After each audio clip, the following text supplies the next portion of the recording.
নমস্কার সবাইকে। Hello everyone, কেমন আছেন সবাই? আশা করছি সবাই ভালো আছেন। বরাবরের মতো চলে এলাম নতুন আরও একটি ভিডিও নিয়ে। আমার আজকের রেসিপি চিকেন পাকোড়া। মাত্র 10 মিনিটের মধ্যে ঘরোয়া কিছু উপকরণ দিয়ে আপনিও চাইলে এই পাকোড়াগুলো বানিয়ে নিতে পারেন। এই পাকোড়াগুলো যেমনি বানিয়ে নেওয়াটাও ভীষণ ইজি, তেমনি খেতেও কিন্তু দুর্দান্ত লাগে। তাহলে আর কথা না বাড়িয়ে চলুন রেসিপিটা শুরু করা যাক। আমার ভিডিওটি ভালো লাগলে চ্যানেলটি সাবস্ক্রাইব করার অনুরোধ রইল, আর সাবস্ক্রাইব করলে পাশে থাকা বেল আইকন বাটনটি ক্লিক করবেন, এতে করে আমার সমস্ত ভিডিওর আপডেট সবার আগে পেয়ে যাবেন। চিকেন পাকোড়া বানানোর জন্য আমি এখানে চিকেনের বুকের অংশ নিয়েছি, আর দেখুন খুব ছোট করে কেটে নিয়েছি। এবার এতে দিয়ে দিলাম একটা ডিম, দিয়ে ভালো করে মিশিয়ে নিব। এখন অ্যাড করছি 1 চামচ আদা এবং রসুন বাটা, সেই সঙ্গে দিয়ে দিচ্ছি হাফ চামচ ধনে গুঁড়া এবং হাফ চামচ জিরে গুঁড়া। এখানে ধনে আর জিরেকে আমি শুকনো খোলায় টেলে তারপর গুঁড়ো করে নিয়েছি।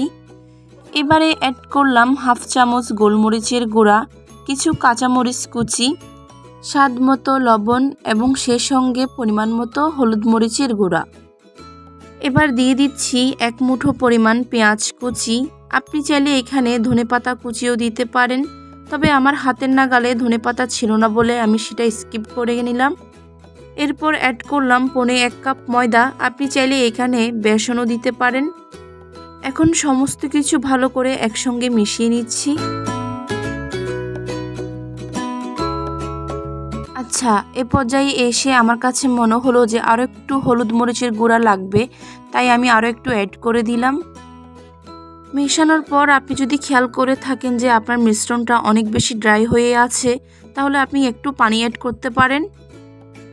পাকোড়ার জন্য আমার এই মিশ্রণটা রেডি। এখন জাস্ট পাকোড়াগুলো বানিয়ে নেওয়ার পালা। আমি আগে থেকে তেল গরম হতে দিয়ে দিয়েছি, খুব বেশি গরম করা যাবে না, মোটামুটি হালকা বাবল আসার সঙ্গে সঙ্গে পাকোড়াগুলো দিয়ে দিতে হবে। এখানে আমি একটা করে চিকেনের পিস দিয়ে দিচ্ছি, আপনি চাইলে 2টা পিস একসঙ্গে করেও একটা পাকোড়া করে নিতে পারেন। খুব বেশি গরম আছে কিন্তু পাকোড়াগুলো বানানো যাবে না, এতে করে উপর দিয়ে কালার চলে আসবে, ভিতরে কিন্তু কাঁচা থাকবে। আর তাই মিডিয়াম টু লো হিটের মধ্যে পাকোড়াগুলো ভেজে নিতে হবে। যেহেতু চিকেনের পিসগুলো ছোট, তাই পাকোড়াগুলো ভাজতে খুব বেশি টাইম লাগে না। বারবার উল্টে পাল্টে পছন্দের কালার হয়ে আসলে কিন্তু পাকোড়াগুলো রেডি। আমার এই চিকেন পাকোড়াগুলো কিন্তু হয়ে আসছে, আর 7 থেকে 8 মিনিটের মতো সময় লাগছে। এবারে এই পাকোড়াগুলো আমি তুলে নিচ্ছি,